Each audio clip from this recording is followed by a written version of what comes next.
Thank you all for being here this morning and being prepared to speak with us. We are looking forward to hearing what you have to say. And this is the Unit 3 group, right? Yes. Okay, excellent. My name is Rebecca Fulcher. I am the school program specialist at the National Law Enforcement Museum.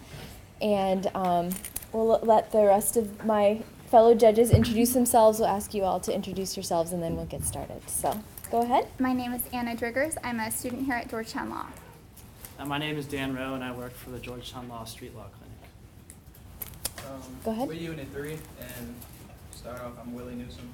I'm Karen Montesino. I'm Joel Rivera. Jasmine Jones. Terry Good Simon. Jasmine. Excellent. Thank you very much.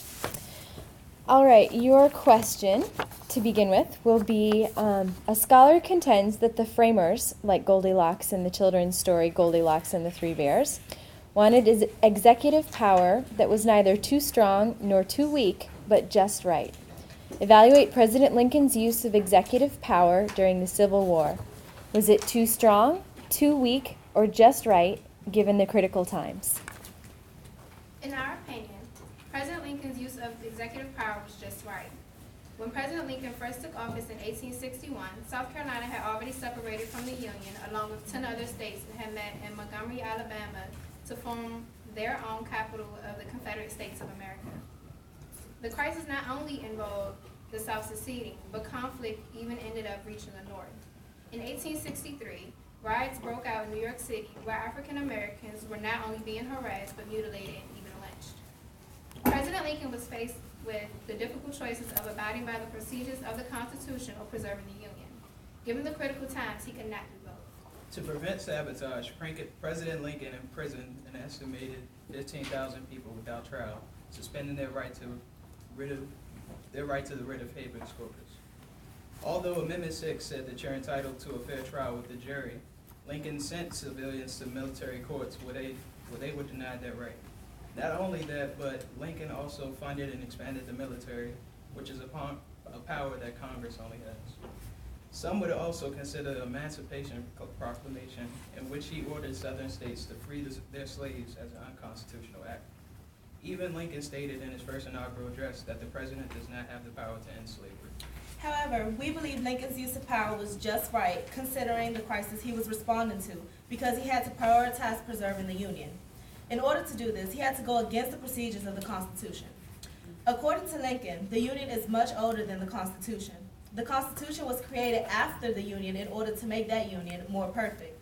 We agree with this decision to use any means necessary to achieve the ultimate goal of the Constitution. After exceeding his power, Lincoln went back to Congress and asked for consent because he was a strong constitutionalist. As President Lincoln stated in his first inaugural, I take the official oath today with no mental reservations and with no purpose to construe the Constitution or laws by any hypocritical rules. He didn't want presidents in the future to look back at what he did and follow his example. A scholar wrote that some presidents have drawn heavily on Abraham Lincoln to justify their own use of enhanced executive power. We agree with this assessment. While President Abraham Lincoln used enhanced powers to respond to the military crisis in the Civil War, Franklin D. Roosevelt used enhanced powers when he responded to the economic crisis of the Great Depression. Roosevelt pushed Congress to adopt New Deal policies that many saw as radical and even socialist.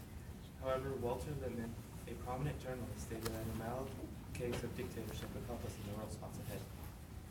This shows that in a time of crisis, the people want the president to use enhanced powers to promote the general welfare. FDR was elected 4 times, showing that voters agreed with his actions as president given the economic crisis. Other presidents, though, have not only used enhanced executive power, but have completely abused the power of the Oval Office. An example of presidential abuse of power was President Richard Nixon. He abused his power by promoting domestic spy activities to spy on the Democrats. When interviewer David Frost asked Nixon if he thought his actions had been legal, Nixon replied, "Well, when the president does it, that means it is not illegal." Clearly, Nixon saw himself as above the Constitution and above the law. This was not approved by most citizens as an appropriate use of executive power, and Nixon resigned his presidency out of fear of being impeached. We believe that Lincoln asked Congress to approve his actions after he extended his powers, precisely because he did not want others, such as Nixon, to see themselves as above the law. While Lincoln would most likely see Roosevelt's actions as constitutionally justified, he would disapprove of Nixon's actions because they did not promote any of the goals of the preamble or the Union. In conclusion, Although President Lincoln's actions did go outside of the Constitution, they were justified due to the trying circumstances of the Civil War. In fact, Lincoln's unconstitutional actions are the reason our Constitution has survived until today. He guaranteed that the government of the people, by the people, and for the people did not perish from the earth by making the preservation of the Union his top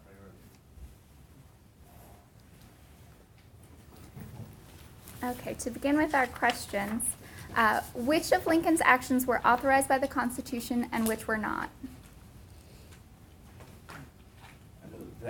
One of the actions that he did that was not just about the Constitution was him expanding the military, because that's a power directly for Congress to control. And also, he suspended the writ of habeas corpus, which is amendments from the Sixth Amendment. It sort of comes off of that, where people have the right to a fair trial. Also, another action that was not approved by the Constitution or Congress was when he actually sent civilians to military courts rather than civilian courts. And that also happened to go against Supreme Court case Ex parte Milligan that stated that if civilian courts are available, citizens are not to be taken to military courts. Although that he did do a bunch of things that were not constructed in the Constitution, he went back to Congress to get consent because he was a strong constitutionalist. And even though he did these things, they were like, the founders wanted the president to be energetic for a reason. He didn't have the right time to, he didn't have all the time to ask Congress for the consent to do those things. As my colleague just stated, and President Lincoln was indeed a constitutionalist. He stated that in his first inaugural address. Congress didn't have the opportunity to approve President Lincoln sending troops to war. As my colleague also said, President Lincoln used his executive power and he used it energetically because he needed to do something because his own country was fighting itself. And as he stated, his own country, they should be friends, not enemies.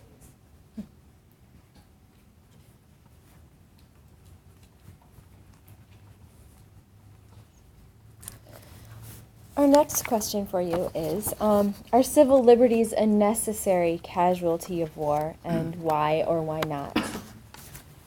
I feel that civil liberties, I think that's, you have to look at it in retrospect. It's not something that can be immediately determined.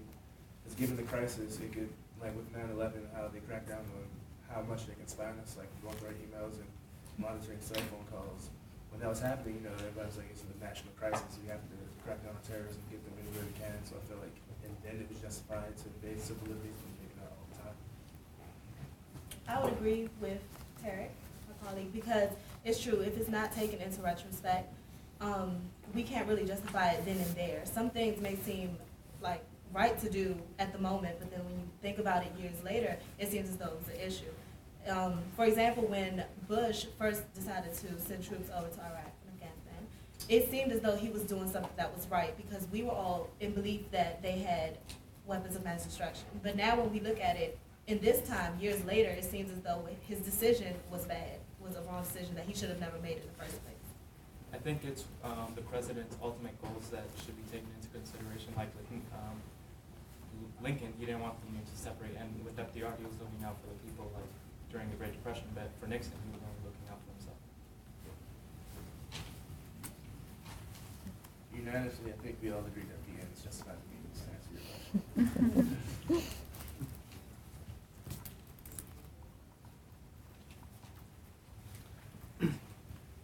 Okay, last question.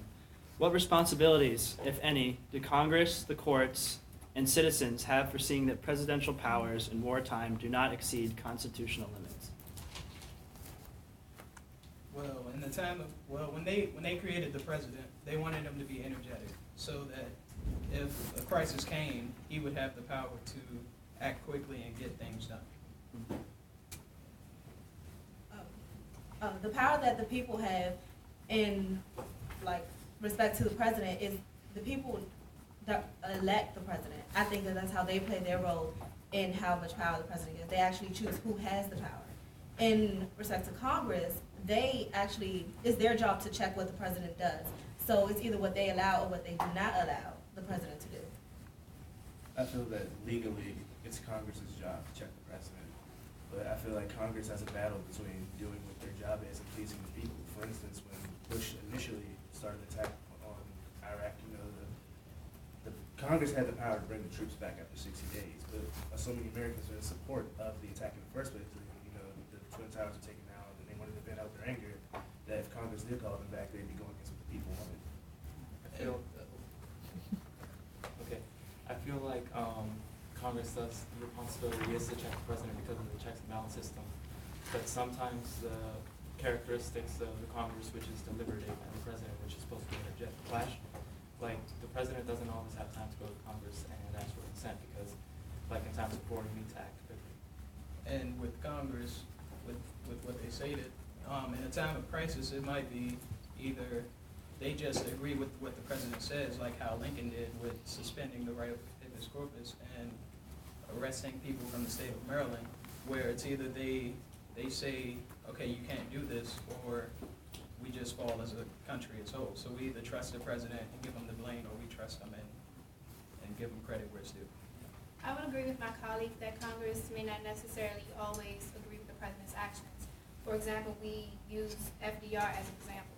With FDR, he was the president during the time of the Great Depression. And when he was trying to get the New Deal approved, much of the Congress called his actions of the New Deal radical and even socialist. But what people need to realize that the New Deal focused on what people call keep going. You can Finish your sentence, Called yeah. the 3 R's, which are relief, recover, and reform. He wanted to relieve the unemployed and the poor, and he wanted to recover the economy. He wanted to reform the financial system so that the Great Depression would never occur again.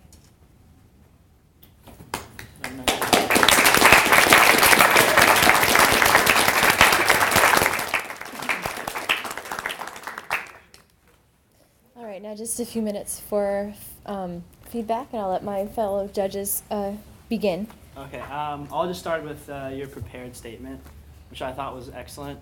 You guys, I have no criticism or anything. You guys, it flowed together perfectly, so you guys built on each other's points. Jasmine, you introduced it very well. Who came next? Tariq, were you next? Yeah, Willie, adding the substance. Karen, the ultimate goal of the Constitution. And I think the very important thing is how history repeats itself, and you guys went into that at the end.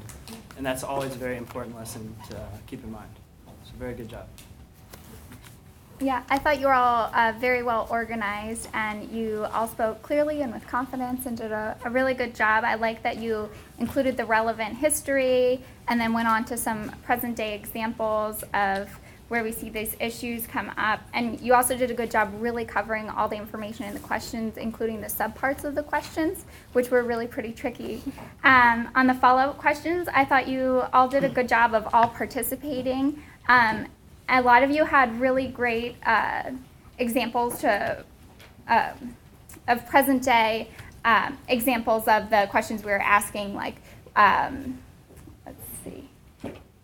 Like, I think you were talking about the soldiers coming back from Iraq, Tariq, and other issues like that. So that's really great. And you all really obviously know the material very well with citing to Supreme Court cases. You obviously know what habeas corpus is all about, Willie. So you did a really great job. A couple of the responses were slightly off topic, but overall the vast majority were right on point, so great job.